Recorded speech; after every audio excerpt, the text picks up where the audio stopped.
सलाम पाकिस्तान, आप देख रहे हैं 24 न्यूज HD और 3 बजे के इस बुलेटिन के साथ मैं हूं फरवा वहीद, मैं हूं हैदराबाद और मैं हूं महविश निसार। बुलेटिन का आगाज करते हैं। कराची में वज़ीर आला सिंध मुराद अली शाह की ज़ेर सदारत होने वाले एपेक्स कमेटी के इजलास में अहम फैसले किए गए। स्ट्रीट क्राइम्स में असलहा इस्तेमाल होने पर इंसदादी दहशतगर्दी के तहत मुकदमा दर्ज किया जाएगा।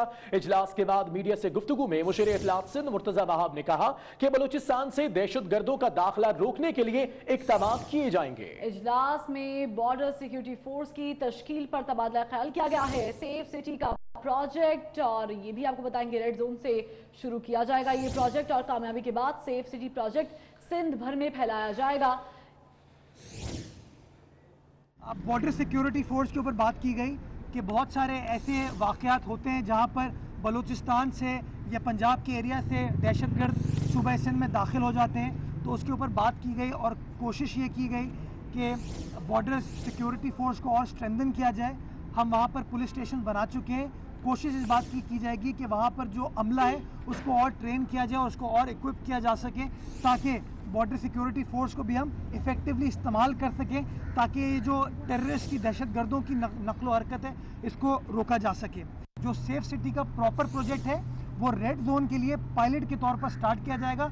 उसमें पूरा रेड जोन शामिल होगा, शारे फैसल शामिल होगी, यूनिवर्सिटी रोड शामिल होगी, जो हमारा कन्वेंशन सेंटर जहाँ पे आइडियाज एग्जीबिशन होती है, नेशनल स्टेडियम कराची। इसी पर बात करेंगे। हमारे साथ मौजूद हैं हमारे नुमाइंदे आज़ाद नोहड़ियो। आज़ाद नोहड़ियो, बताएगा मजीद क्या कहा मुर्तज़ा वहाब ने, क्या क्या एजेंडा शामिल किया गया था इसमें? जी बिल्कुल, सिंध एपेक्स कमेटी का 23वां इजलास आज वज़ीर आला सिंध सैयद मुराद अली शाह की ज़ेर सदारत वज़ीर आला हाउस में हुआ। इस इजलास में सिंध एपेक्स कमेटी के तमाम मेंबरान ने शिरकत की। इस इजलास में नेशनल एक्शन प्लान के तहत जो माजी में फैसले किए गए थे उन पर अमल दरामद का जायज़ा लिया गया और उन फैसलों के मिनट्स जो हैं उनकी मंजूरी दी गई। आज के इजलास में इंतहाई कई जो है बड़े फैसले भी किए गए हैं, जिसके तहत अब कराची में स्ट्रीट जो क्रिमिनल है हो जाए खबरदार। इस हवाले से सिंध हुकूमत ने फैसला किया है कि दहशतगर्दी जो एक्ट है उसमें तरामीम लाने का फैसला किया गया है, जिसके तहत जो अभी मुलजमान स्ट्रीट क्राइम में मुलवस हैं उनको दहशतगर्दी, उनके खिलाफ जो है दहशतगर्दी एक्ट के तहत मुकदमा दर्ज किए जाएंगे। उनका जो है घेरा कानूनी तरीके से तंग किया जाएगा। इसके साथ साथ जो पुरानी मोटरसाइकिल हैं जो इस्तेमाल शुदा और उनके पार्ट्स जो फरोख्त हो रहे हैं उनके खिलाफ भी क्रैक डाउन करने का फैसला कर लिया गया है। IG सिंध को अहकामात जारी कर दिए गए हैं कि वो इन तमाम तर मार्केटों की निगरानी करे और इनके खिलाफ क्रैक डाउन करे, यानी कार्रवाइयाँ करे। इसके साथ साथ दहशतगर्द जो वारदातें हो रही है उनको रोकने के लिए सरहदी बॉर्डर्स हैं वहाँ पर भी सिक्योरिटी सख्त करने और वहाँ पर जो सिक्योरिटी के जवान तैनात है उनको जो खुसूसी तरबियत देने का भी फैसला कर लिया गया है। कराची में जो सेफ सिटी मंसूबा है उस पर भी अमल दरामद जल्द से शुरू करने का फैसला कर लिया गया है, जिसके तहत जो है इब्तदाई तौर पर कराची का जो इलाके रेड जोन है या जो अहम मुकामात हैं वहाँ पर जो है कैमरे नस्ब किए जाएंगे और सेफ सिटी मनसूबे पर अमल दरामद जो है शुरू किया जाएगा। इसके साथ साथ मोटर व्हीकल जो एक्ट है उसमें भी तरामीम लाने का फैसला कर लिया गया है, जिसके तहत अब जो भी नई मोटरसाइकिल खरीद की जाएगी उस पर ट्रैकर लगाना तमाम लाजमी होगा। जो मोटरसाइकिलें ज़ेर इस्तेमाल हैं उन पर भी जो है मालकान जो है उन पर भी ट्रैकर लगाएंगे। इसके साथ साथ ये भी फैसले किए गए हैं कि कराची में अमन अमान की बढ़ती जो सूरत हाल है जो उस पर जो है ख़ास तौर पर पुलिस, रेंजर्स और तमाम जो कानून नाफिज करने वाले इदारे आपस में तावन को यकीनी बनाएंगे। वज़ीर आला सिंध सैयद मुराद अली शाह ने दो टोक अल्फाज में कहा है कि अमन अमान की सूरत हाल जो है बेहतर हो चुकी थी, लेकिन 3 जो बड़े वाक़यात कराची में हुए जिसमें कायदाबाद, गुलिस्तान जौहर और चीनी कौंसल खाने पर, उसके बाद जो तशवीशनाक सूरत हाल है इस सूरत हाल पर भी काबू पा लिया जाए। पाक फौज, अस्करी क़यादत, तमाम जो सूबाई इंतज़ामिया उनको अहकामात वाज़ेह तौर पर जारी कर दिए गए हैं और नेशनल एक्शन प्लान के तहत सूबाई एपेक्स कमेटी के जो फैसले हैं इन पर जो अमल दरामद को भी यकीनी बनाने के खुसूसी तौर पर आज़ाद हमारे साथ रहिएगा। हमें ज्वाइन किया है समर अब्बास ने, उनसे इस बारे में जानते हैं। समर, बताइएगा, यूँ तो बहुत से फैसले किए गए हैं, लेकिन ये बताइएगा कि हक़ाइक़ क्या हैं, ग्राउंड रियलिटी क्या है कि स्ट्रीट क्राइम्स पर काबू पाने के लिए पुलिस को किन मसाइल का सामना करना पड़ता है?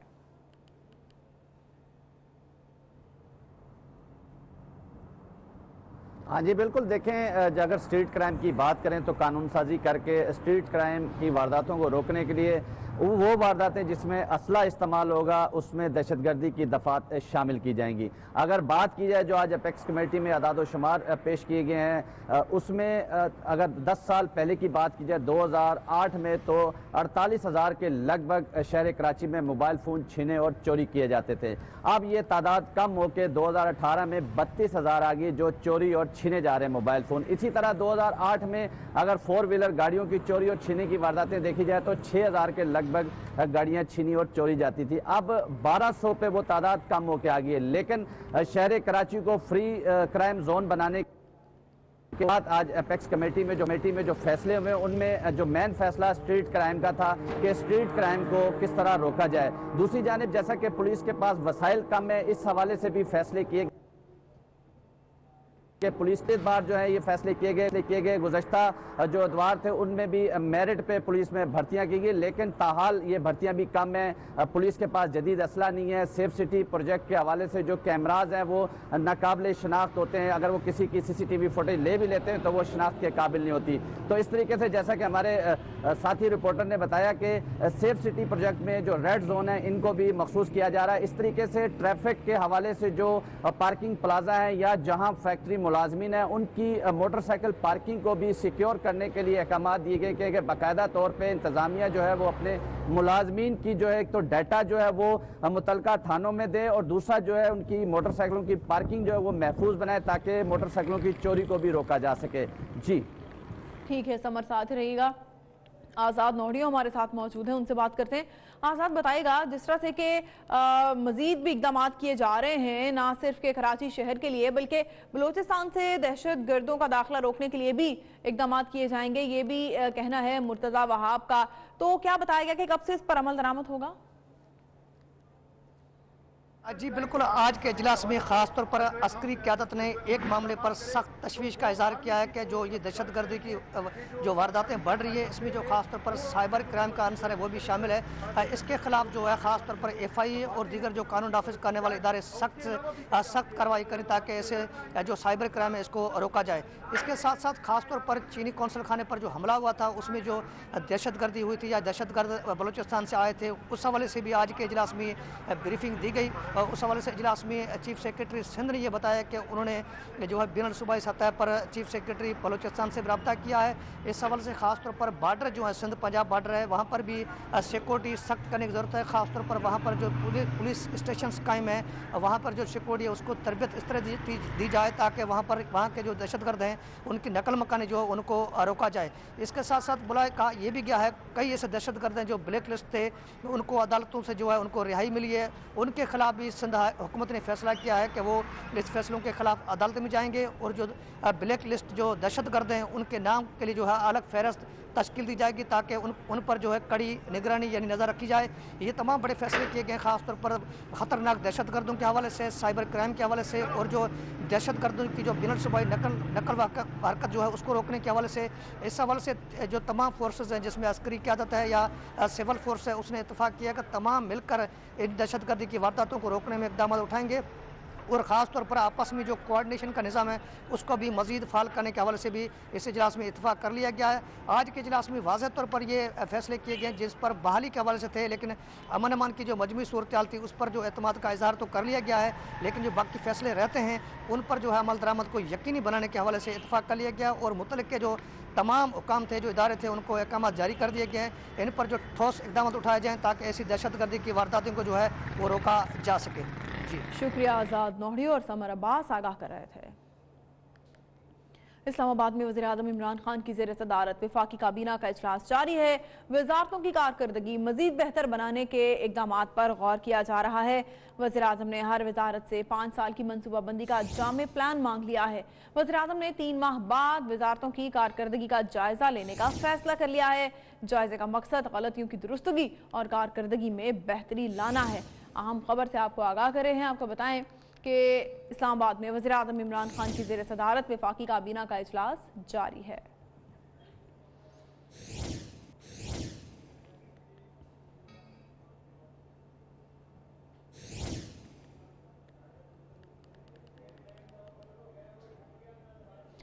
चीफ जस्टिस मियां साकिब निसार का कहना है कि मुल्क में एक साल में बेहतरी आएगी, पाकिस्तान तरक्की याफ्ता ममालिक में शामिल होगा। उन्होंने कहा कि बलोचिस्तान में चीफ सेक्रेटरी कराची से क्यों आता है, हम रहें या ना रहें सुप्रीम कोर्ट कायम रहेगी। वो कोयटा में तकरीब से खिताब कर रहे थे। बहुत सारी मादनियात, बहुत सारे वसाइल जो हैं इस सूबे से हमें मिलते हैं, और उस सूबे में अगर ये तासुर रहे कि यहाँ पे कोई गांठें मारी गई हैं और उनको उनके हकूक़ नहीं दिए गए, तो मैं ज़ाती तौर पे अपनी ज़ात के लिए ये कह रहा हूँ, ये मेरे लिए काबिल शर्मिंदगी बात। क्या वजह है कि इस सूबे में चीफ सेक्रेटरी पंजाब से या कराची से आता है? क्या वजह कि आईजी बलोचिस्तान का नहीं है, किसी और सूबे से आता है? मैं रहूं ना रहूं, ये इंस्टीट्यूशन बरकरार है। एक साल का अपना बेस्ट इस मुल्क को दे दें, आप इंशाल्लाह ताला देखेंगे उसके नताइज, और आप ये देखेंगे कि इस मुल्क में कितनी बेहतरी आएगी। और अभी बात करेंगे पाक फौज में तकरीरी और तबादलों से मुताल्लिक। लेफ्टिनेंट जनरल माजिद एहसान को कोर कमांडर लाहौर तैनात कर दिया गया है, जबकि ISPR के मुताबिक लेफ्टिनेंट जनरल आमिर रियाज प्रेसिडेंट नेशनल डिफेंस यूनिवर्सिटी तैनात किए गए हैं। जी हाँ, बिल्कुल आपको अहम खबर से आगाह कर रहे हैं। लेफ्टिनेंट जनरल माजिद एहसान इससे पहले जो है वो प्रेसिडेंट नेशनल डिफेंस यूनिवर्सिटी की जिम्मेदारियां सरअंजाम दे चुके हैं।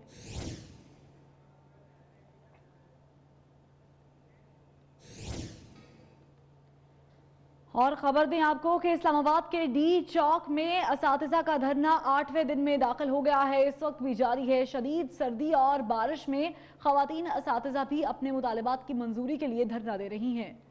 मज़ीद तफसीलात क्या हैं, बिलाल विर्क हमारे साथ होंगे, उनसे जानते हैं। बिलाल, क्या मुतालबात हैं इनके? मैं इस्लामाबाद के डी चौक में मौजूद हूँ। बेसिक एजुकेशन कम्युनिटी स्कूल के प्रोग्राम के जो उस्ताद हैं वो गुज़िश्ता 8 रोज़ से डी चौक पे जो है सरापा एहतजाज हैं। अब से कुछ देर कबल उन्होंने डी चौक की खारदार तारें भी अबूर करने की कोशिश की, जो जिसमें वो नाकाम रहे। और यहाँ पे तेज़ बारिश में वो इस वक्त भी यहाँ पे मौजूद हैं, और उनका ये कहना है कि जब तक उनके मुतालबात जो हैं वो तस्लीम नहीं कर लिए जाते वो यहाँ से जाने को तैयार नहीं है। हुकूमत ने एक दफ़ा जो है सेक्रेटरी एजुकेशन ने कुछ रोज़ पहले जो इनसे मुज़ाकरात करने की कोशिश की, लेकिन वो नाकाम हो गए। और इस वक्त यहाँ पे डी चौक में तेज़ बारिश में ये उस्ताद यहाँ पे मौजूद है, और इनका ये कहना है जब तक इनके मुतालबात जो है हुकूमत तस्लीम नहीं कर लेती, नोटिफिकेशन जारी नहीं हो जाता, ये यहाँ से वापस जाने को तैयार नहीं है। ठीक है बिलाल, बहुत शुक्रिया आपका। आगे बढ़ते हैं। पीपल्स पार्टी की रहनुमा नफीसा शाह का कहना है इमरान खान इंतकामी सियासत कर रहे हैं, उनके खिलाफ नैब का केस है, लेकिन उन्हें इस्तिस्ना है, उनकी बहन अलीमा खान भी पेश नहीं होती। मजीद कहा कि पाकिस्तान में सब एक हैं तो ये तफरीक क्यों। उन्होंने मजीद क्या कहा, आप भी देखिए। इमरान खान साहब खुद के ऊपर नैब केस है, उनको हियरिंग से इस्तिस्ना है, और अलीमा खान साहिबा के लिए इतना शोर मचा, लेकिन सुप्रीम कोर्ट ने महज एक रिपोर्ट बनाई है, रिपोर्ट सीख की है। अब पाकिस्तान के आइन में आर्टिकल 25 में all citizens are equal before the law. तो ये क्या है कि आपकी तफरीक जो है, एक तरफ आपके वजीर आज़म और उनकी बहन जिसकी कोई हियरिंग्स नहीं हो रही, और 5 इदारे जो हैं वो पीपल्स पार्टी के लीडरान को कोर्टों में और बाकी जगहों पर उनको बुलाया जा रहा है। उधर मुस्लिम लीग नून की तर्जुमान मरियम औरंगजेब ने यूटर्न पर कुछ आशार पढ़े हैं। अभी देखिए। ये जो खबरें आती हैं फिर यू टर्न लिए जाते हैं और झूठ बोले जाते हैं, तो इस पर क्या कहेंगे?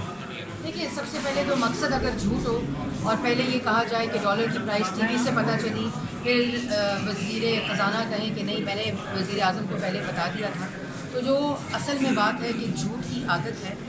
और इस पर मैं एक शेर पढ़ना चाहूँगी। झूठों ने झूठों से कहा है सच बोलो।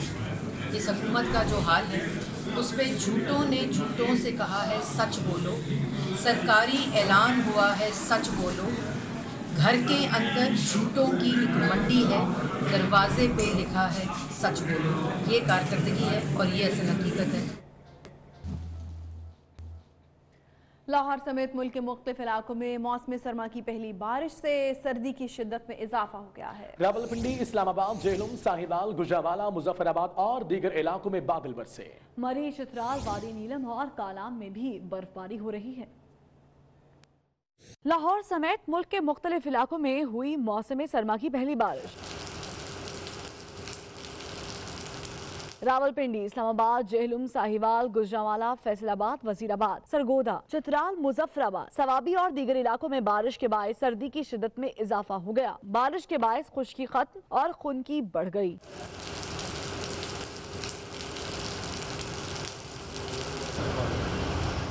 मरी, गलियात, चित्राल, गिलगित बल्तिस्तान, अठमकाम, वादी नीलम, वादी लीपा, कालाम और चित्राल में बर्फबारी ने समा बांध दिया। कालाम में अब तक 6 इंच से ज्यादा बर्फ पड़ चुकी है। लोग बर्फबारी की वजह से घरों में महसूर होकर रह गए हैं। बाज़ जगहों पर टेम्परेचर नुक्ताए इंजमात से भी नीचे गिर गया है। सयाह मौसम का लुत्फ उठाने के लिए पहुंचने लगे हैं।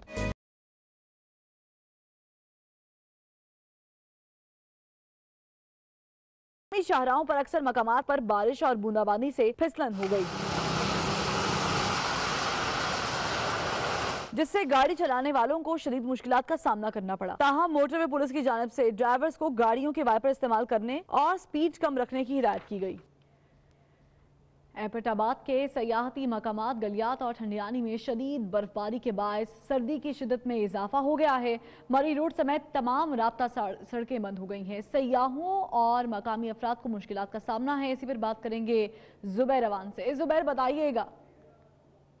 बिल्कुल, गलियात समेत ठंडियानी में इस वक्त जो है बर्फबारी का सिलसिला जारी है। बर्फबारी जो है गुज़श्ता रात को जो है शुरू हुई थी, जो इस वक्त तक जो है वो जारी है।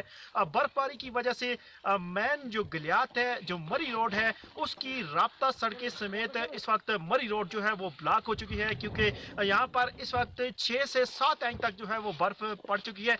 इस वक्त भी यहाँ पर बर्फबारी का सिलसिला जो है वो जारी है। मरी रोड समेत जो राब्ता सड़कें हैं वो बंद होने से मकामी अफराद को जो है शदीद मुश्किलात का सामना जो है वो करना पड़ रहा है। बहुत से सियाह यहाँ पर जो है वो आए हुए हैं। जो राब्ता सड़कें और जो मेन मरी रोड है वो बंद होने की वजह से यहाँ पर जो है वो फंस कर रह चुके हैं। जो गलियात डेवलपमेंट अथॉरिटी है उसकी जानब से इस वक्त तक इस रोड को खोलने के लिए किसी किस्म का कोई मुनासिब बंदोबस्त जो है वो नहीं किया गया है। जुबैर, बहुत शुक्रिया अपडेट करने के लिए। और आपको यहाँ पर बताएं कि हज़ारा डिवीजन के मैदानी इलाकों में बारिश और पहाड़ों पर बर्फबारी का सिलसिला जारी है। शोगरा और नारान में भी बर्फबारी हो रही है। इसी पर बात करेंगे अपने नुमाइंदे सफदर अली शाह से। सफदर, बताइएगा मौसम की सूरत हाल कैसी है? जी, डिवीजन के मैदानी इलाकों में बारिश और पहाड़ों पर बर्फबारी का सिलसिला जो है वो वक्फे वक्फे से जारी है। सियाहती मकामात नारान, शोगरान शहर में बर्फबारी जो है वो इस वक्त जारी है और मौसम इंतहाई ठंडा हो चुका है। मानसरा शहर, शिनक्यारी, बालाकोट, बडग्राम और उसके गिरदनवा जो इलाके हैं उनमें भी बारिश का सिलसिला जो है वो जारी है। बारिश की वजह से मौसम इंतहाई सर्द हो चुका है और लोगों ने जो है गर्म जो है मलबूसात का इस्तेमाल करना शुरू कर दिया है। ठीक, बहुत शुक्रिया सफदर अपडेट करने के लिए। मजीद खबरों का रुख करें और आपको बताएं कि लाहौर हाई कोर्ट में साफ पानी केस की समाअत हुई। अदालत ने शहर के तमाम बंद फिल्ट्रेशन प्लांट्स खोलने का हुक्म दे दिया है। कोर्ट ने लॉर्ड मेयर मुबशर जावेद को कल तलब कर लिया है। तो यह अहम तरीन खबर है जो आपको दे रहे हैं कि लाहौर हाई कोर्ट में साफ पानी केस की समाअत हुई और कोर्ट ने शहर के तमाम बंद फिल्ट्रेशन प्लांट्स खोलने का हुक्म दे दिया है। साथ ही कोर्ट ने लॉर्ड मेयर मुबशर जावेद को कल कोर्ट में तलब भी कर लिया है।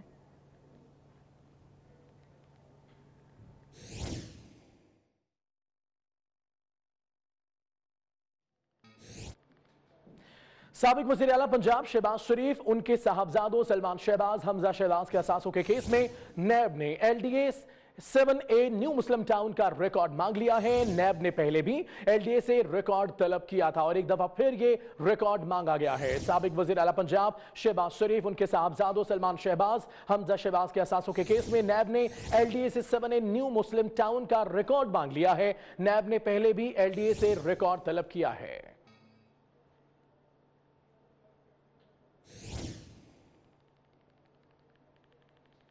और अफसोसनाक खबर आपको दें, कराची की शाह फैसल कॉलोनी में फैक्ट्री में जनरेटर का धुआं भरने से 2 मजदूर जा बहक हो गए। तफसीलात देखिए समर अब्बास की रिपोर्ट में। कॉलोनी नंबर 2 में वाकया फैक्ट्री में रात गए बिजली न होने पर मजदूर जनरेटर चलाकर सो गए। फैक्ट्री में जनरेटर का धुआं भर गया जिससे तीनों की हालत गैर हो गई। वाकये की इतला मिलते ही पुलिस और रेस्क्यू टीमें मौके पर पहुंची और मजदूरों को अस्पताल मुंतकिल किया, जहां डॉक्टर्स ने तीनों मजदूरों की हलाकत की तस्दीक कर दी। पुलिस के मुताबिक जाबाक होने वाले तीनों मजदूर मोहम्मद रिजवान, अरसलान और रजा की उम्रें 22 से 28 साल के दरमियान थी। तीनों की लाशों को कानूनी कार्रवाई के बाद वर्षा के हवाले कर दिया गया। समर अब्बास, 24 न्यूज, कराची। मजीद खबरें शामिल करेंगे इस ब्रेक के बाद, हमारे साथ रहिएगा। ब्रेक के बाद आपको ले चलेंगे पंजाब असेंबली, वहां पर सूबाई वज़ीर इत्तलात फयाजुल हसन चौहान इस वक्त गुफ्तगू कर रहे हैं। ये प्राइम मिनिस्टर इमरान खान साहब का एक इखलाकी दबाव और एक इखलाकी प्रेशर था, उनकी जो डेडिकेशन थी, उनकी जो इंस्ट्रक्शन थी, और सरदार उस्मान बुज़दार साहब की जो पंजाब की आवाम और पंजाब की हुकूमत के हवाले से जो एक कमिटमेंट थी, उसको पूरा करने के लिए उन्होंने भी और उनके बाकी जो मिनिस्टर्स ने भी कोई छुट्टी नहीं की और पूरे के पूरे 100 दिन अपनी अपनी मिनिस्ट्रियों के अंदर पूरी तनदही से और जाफशानी से जो काम किया। एक बड़ा मासूम सा पार्टी चेयरमैन था, पहली दफा असेंबली में आया, उसे भी नायब ने नोटिस भिजवा दिया कि उसने भी गाजरें खा ली इतनी कच्ची उम्र में। कौन? बिलावल बच्चा है पर मन का कच्चा है। लेकिन एक बात ज़हन में रखिएगा, उसके वालिद साहब जो है वो आसिफ अली जरदारी साहब हैं। सूबाई वज़ीर इत्तलात फयाजुल हसन चौहान पंजाब असेंबली के बाहर मीडिया से गुफ्तगू कर रहे हैं।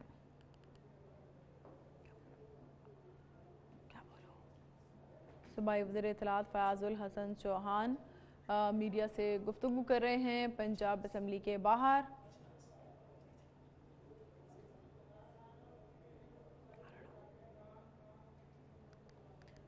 इमरान खान और उनकी टीम ने मुल्क को दिवालिया होने से बचा लिया है, ये कहना है वज़ीर इत्तलात सूबाई वज़ीर इत्तलात फयाजुल हसन चौहान का। उनका कहना है कि मुल्क दिवालिया होने जा रहा था, लेकिन इमरान खान ने बतौर वज़ीर आज़म अपनी दानिशमंदी और हिकमत अमली से मुल्क को दिवालिया होने से बचा लिया है।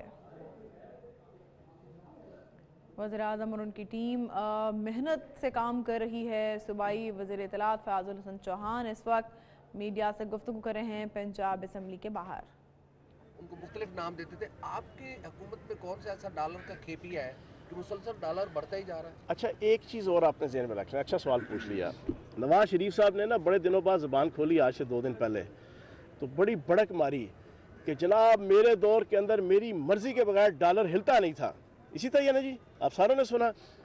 जब इनकी हुकूमत आई थी तो 98 से 108 तक पहले 100 दिनों के अंदर जो है वो डॉलर गया था। ये जो 10 रुपया सस्ता हुआ था, यानी डॉलर महंगा हुआ था, तो ये फिर इनकी मर्जी से हुआ ना। इन्होंने मान लिया, इन्होंने कहा कि मेरी मर्जी के बगैर, मेरी मंशा के बगैर, मेरी तमन्ना के बगैर, मेरी विल के बगैर, मेरी विश के बगैर, मेरी इंस्ट्रक्शन के बगैर, मेरी इजाज़त के बगैर डॉलर हिलता नहीं था। तो जनाब फिर आपने मान लिया कि पहले 100 दिनों में जो 10 रुपया यानी वो डॉलर महंगा हुआ था, वो आपकी मर्जी और आपकी मंशा से हुआ था। आपने कहा जी कि आपने 100 दिन कोई छुट्टी नहीं की, कुछ नहीं किया।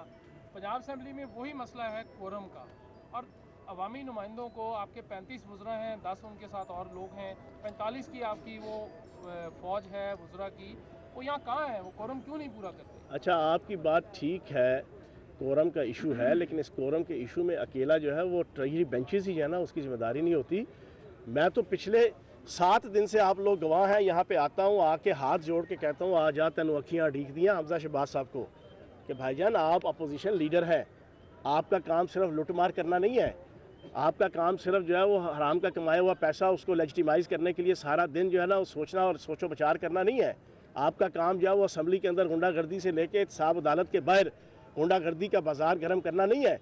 आपका काम ये है कि जब असम्बली की कार्रवाई वो वाली हो रही हो जिसमें वजारतों के हवाले से पूछ पड़तीत हो, सवालों जवाब हो, इन्वेस्टिगेशन हो रही हो, मेम्बरान की तरफ से सारा इंस्पेक्शन हो रही हो कि किस मिनिस्ट्री के अंदर क्या हो रहा है, क्यों हो रहा है, किस तरह हो रहा है, वहाँ पे आके अपोजिशन लीडर का फ़र्ज़ बनता है कि डेली आए, वहाँ पे खड़े होकर सारी चीज़ों को देखे, सारी चीज़ों को सुपरवाइज़ करे, ताकि जो मैंडेट उसको मिला है और जो ओहदा उसको मिला है और उस ओहदे के करोड़ों रुपए की जो है ना वो प्रिविलेज जो है वो जनाब वो गेन कर रहे हैं, उसका हक अदा करें। लेकिन वो मजाल है, हमजा शहबाज साहब आने को तैयार ही नहीं है। वो जाते हैं तो एहतसाब अदालत में जाके गुंडागर्दी करते हैं। तो ये 2 वे अरसलान भट्टी साहब ये है, अपोजिशन का भी काम है, हुकूमत का भी काम है। अपोजिशन लीडर जो है पंजाब असेंबली उसकी सरकारी हैसियत है, वो कैंपेन चला रहे हैं अपने हल्के के अंदर, हाँ। PP 168 के अंदर, तो इलेक्शन कमीशन को नोटिस लेना चाहिए इसका। आपकी बात 100% दुरुस्त है। आपकी उस बात को मैं आगे कन्वे करते हुए मैं इलेक्शन कमीशन से भी, चीफ इलेक्शन कमिश्नर साहब से भी ये गुजारिश करूँगा कि हमजा शहबाज साहब असम्बली तो आ नहीं रहे लेकिन इलेक्शन कैंपेन चला रहे हैं। हम मिनिस्टरों के ऊपर पाबंदी है कि हमारी एक सरकारी हैसियत है, तो उनकी भी एक सरकारी हैसियत है, वो भी अपोजिशन लीडर है, एक सरकारी ओहदा है, तो उनके ऊपर भी पाबंदी होगी। सूबाई वज़ीर इत्तलात फयाजुल हसन चौहान पंजाब असम्बली के बाहर मीडिया से गुफ्तगू कर रहे हैं। उनका कहना है कि वफाकी काबीना ने पहले 100 दिन में कोई छुट्टी नहीं की। मियां नवाज शरीफ ने करसे के बाद जबान खोली है। मियां नवाज शरीफ के पहले 100 दिन में डॉलर 9 रुपए महंगा हुआ था।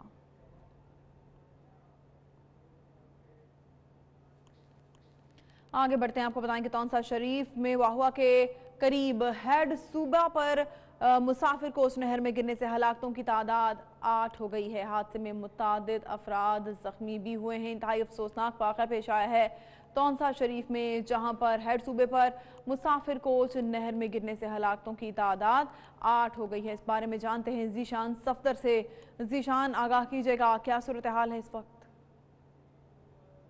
जी बिल्कुल, हादसे के बाद फौरी तौर पे अहले इलाका को पता चलने के बाद और इसके साथ साथ रेस्क्यू एहलकारों को इतला देने के बाद ये ऑपरेशन शुरू हुआ था, जिसमें सर्च ऑपरेशन में मौके पे मौजूद 6 डेड बॉडीज और इसके साथ थोड़ी देर बाद एक और डेड बॉडी निकाली गई थी और कुछ ही देर पहले यहाँ पे एक कंडक्टर भी इस बस में मौजूद था, उसकी डेड बॉडी भी यहाँ से निकाली गई है। टोटल 8 हलाकतें हुई हैं इस सर्च ऑपरेशन में जो यहाँ पे सामने आई हैं। और इसके साथ साथ ये मुसाफिर बस थी जो सुबह वावा से निकली थी और ये मुल्तान की तरफ जा रही थी और इस खतरनाक मोड़ से, जो कि हेड सूबे के नाम से जाना जाता है, इस मोड़ पे पहले भी हादसा बहुत सारे हो चुके हैं। ये बिल्कुल अंधी मोड़ है और जो तेज रफ्तार गाड़ी, जो तेज रफ्तार कोच यहां से गुजरती है तो सामने उसको दिखाई नहीं देता, क्योंकि सुबह मौसम भी बहुत खराब था, जिसकी वजह से धुंध बहुत ज्यादा होने की वजह से ये हादसा पेश आया। आप देख सकती है वहां पे ये जो पुल है, पुल के करीब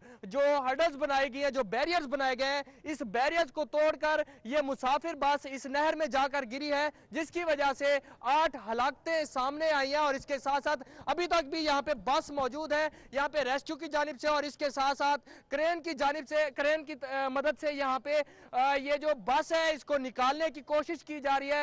ये बस अभी तक नहर में मौजूद है, आप देख सकते हैं यहाँ पे क्रेन भी लगी हुई है और इसके साथ साथ 2 ट्रैक्टर और साथ रेस्क्यू का अमला भी इस ऑपरेशन में मौजूद है और तकरीबन ऑपरेशन खत्म होने को है। यहाँ पे जितनी भी डेड बॉडीज थी, जितनी भी कैजुअलिटीज थी, वो निकाली गई हैं यहाँ पे अहले इलाका की जानिब से और इसके साथ साथ रेस्क्यू की मदद से यहाँ पे पुलिस की भारी नफरी भी यहाँ पे मौजूद थी, जिन्होंने ऑपरेशन बाद में शुरू किया। सबसे पहले यहाँ पे अहले इलाका को खबर मिली और वो यहाँ पे पहुंचे और यहाँ से डेड बॉडीज निकाली। अभी तक यहाँ पे बस मौजूद है, बस में चेक किया गया है रेस्क्यू की जानिब से कि कोई इसमें डेड बॉडी मौजूद तो नहीं है, लेकिन सिर्फ और सिर्फ 8 हलाकतें हुई हैं और इसके बाद जो 8 लोग फौरी तौर पर जिनको रेस्क्यू किया गया था अहले इलाका की जानिब से और इसके साथ साथ शुक्रिया जीशान सफदर, आगाह कर रहे थे। खबरें और भी हैं मगर एक ब्रेक के बाद हमारे साथ रहिएगा। बैक ब्रेक के बाद आपको बताएंगे सीडीए ने इस्लामाबाद में गैर कानूनी तामीरात और तजावुजात के मामले पर सेक्टर E12 में ऑपरेशन और मालिकाना हुकूक के लिए निशानदेही कर दी है। इलाका मकीनों ने सीडीए से मकानात की मद में बकाया जात का मुतालबा कर दिया है। इस बारे में जानते हैं वलीद चौधरी से। वलीद, आगाह कीजिएगा। जी बिल्कुल, आपको बताते चलें कि जो इस्लामाबाद का सेक्टर E12 है उसमें गैर कानूनी तामीरात के खिलाफ ऑपरेशन का ये मामला है और उस ऑपरेशन से पहले ही जो सीडीए है इसको एक नई मुश्किल का जो है वो सामना है। आपको ये बताते चलें कि जो इस इलाके के मुतासरीन हैं उनकी जानिब से बाज़ाब्ता तौर पर जो मेंबर स्टेट हैं सीडीए के खुशहाल खान खटक, उनको दरख्वास्त भिजवा दी गई है और उस दरख्वास्त में मुतासरीन का ये कहना है कि जो सीडीए ऑपरेशन करने जा रहा है उससे पहले जो वहाँ के मुतासरीन हैं जिनसे ज़मीन एक्वायर तो की गई लेकिन उनको आज तक इसके एवज़ जो मुआवजा या जो प्लॉट्स जो देने की बात की गई वो आज तक नहीं दिया गया। इसके अलावा दरख्वास्त में मज़ीद ये मौक़िफ़ इख्तियार किया गया मुतासरीन की जानिब से कि जो इस वक्त मौजूदा रेट्स हैं प्लॉट्स के, उनके हिसाब से जो है वो मुतासरीन को जो है वो पैसे दिए जाएं। और आपको मज़ीद ये बताते चलें कि जो मुतासरीन हैं उनका मज़ीद ये कहना है कि जो कमिश्नर हैं उनकी अदालत में जो इस हवाले से नज़रसानी की जो बात की गई थी उस पर भी जो है वो फौरी तौर पर अमल दरामद कराया जाए और ऑपरेशन को उस वक्त तक ना किया जाए जब तक जो वहाँ के मुतासरीन हैं जिनको अब तक इनकी ज़मीन के एवज़ पैसे और प्लॉट्स नहीं दिए गए तो उनको पहले प्लॉट्स और पैसे दिए जाएं और उसके बाद जो गैर कानूनी तामीरात वहाँ पर रह जाएं उनको जो है वो मुस्मार कर दिया जाए। बहुत शुक्रिया तमाम तर तफसीलात के लिए। कराची सर्कुलर रेलवे की अराजी वागुजार कराने के लिए लियाकताबाद से शुरू किया जाने वाला ऑपरेशन एक दिन की मोहलत के बाद शुरू नहीं किया जा सका। शहरियों ने खुद से सामान उठाना शुरू कर दिया है। ऑपरेशन का बाकायदा आगाज कल से होगा। मज़ीद तफसीलात क्या है हबीब खान से जानते हैं। जी हबीब। जी मैं इस वक्त मौजूद हूँ लियाकताबाद बलोच होटल के करीब वाक़े सर्कुलर रेलवे के रेलवे ट्रैक पर और इस वक्त मेरा कैमरामैन अगर सज्जाद अली मेरे अकब में दिखा सके तो ये वो रेलवे ट्रैक है जो कि सर्कुलर रेलवे का रेलवे ट्रैक है जो गुज़िश्ता 35-40 सालों से जो है कायम है और उसके बाद गुज़िश्ता 19 साल से ये ट्रैक जो है ट्रेन से महरूम है। इस ट्रैक पर जो है ट्रेन नहीं चल सकी है। अगर दाएं जानिब दिखा सके तो ये ट्रैक उस इलाके से होता हुआ और पूरा ये जो नाले के ऊपर से होता हुआ इस गरीबाबाद की जो फर्नीचर मार्केट है लियाकताबाद की इसके ऊपर से गुजर रहा है। अगर कैमरामैन दिखा सके तो एक हद तक जो है वो ट्रैक की लिमिट है और उसके बाद आगे मार्केट स्टार्ट होने के बाद जो है रेल की पटरियाँ ही जड़ से गायब होती हुई नज़र आ रही हैं। तो इस तरह की कुछ सूरत हाल है जो इस वक्त यहाँ पर लियाकताबाद सर्कुलर रेलवे ट्रैक पर मौजूद है। इसी हवाले से सुप्रीम कोर्ट अहकामात के मुताबिक जो है आज KMC और रेलवे हुकाम और इसके साथ ही ज़िले इंतजामिया की जानिब से जो है तमाम तर दुकानदारों को जो है वो बाकायदा तौर पर रज़ाकाना तौर पर उनको राज़ी किया जा रहा है कि वो खुद से जो है इन दुकानों को अपने यहाँ से जो तजावुज़ात इस ट्रैक पर कायम है उनको हटा लें ताकि कल सुबह जो है वो जब यहाँ पे KMC का ऑपरेशन बाकायदा तौर पर आगाज़ हो तो किसी को इतना माली नुकसान ना पहुँचे। माली नुकसान ना हो। बहुत शुक्रिया हबीब आपका। खबर आपको दें इलेक्शन कमीशन के 4 में से कौन से 2 अरकान अगले माह रिटायर होंगे। मुल्क की तारीख में पहली बार पर्चियों पर फैसला हो गया है। मेंबर बलूचिस्तान शकील बलोच और मेंबर सिंध अब्दुल गफ्फार सुमरो अगले माह रिटायर हो जाएंगे। ऐसे भी होता है इस तरह के कामों में। मुल्क की तारीख में पहली मर्तबा 4 मेंबरान इलेक्शन कमीशन के नामों की पर्चियां डाली गईं। चीफ इलेक्शन कमिश्नर सरदार मोहम्मद रजा ने कुरा निकाला तो मेंबर बलूचिस्तान शकील बलोच और रुकन सिंध अब्दुल गफ्फार सोमरो का नाम निकला। नाम निकलने वाले दोनों मेंबरान अगले माह 26 जनवरी को रिटायर हो जाएंगे, जबकि मेंबर खैबर पख्तूनख्वा इरशाद कैसर और मेंबर पंजाब अल्ताफ इब्राहिम 5 साल की मुद्दत पूरी करेंगे। बलूचिस्तान और सिंध से इलेक्शन कमीशन के नए अरकान 5 साल की मुद्दत के लिए मुंतखब होंगे। रिटायर होने वाले मेंबरान की जगह नए मेंबरान की तैनाती का फैसला वजीर आजम और अपोजिशन लीडर बाहमी मशावरत से करेंगे। वजीर आजम और अपोजिशन लीडर की जानिब से नामों पर इत्तफाक राय न होने की सूरत में मामला पार्लिमानी कमेटी के पास चला जाएगा। हुकूमत आइन के तहत 45 दिन के अंदर दोनों नए मेंबरान की तैनाती करने की पाबंद है। जिशान भट्टी 24 न्यूज इस्लामाबाद। इसके साथ ही न्यूज बुलेटिन से अब तक के लिए इतना है। एक ब्रेक के बाद हेडलाइंस।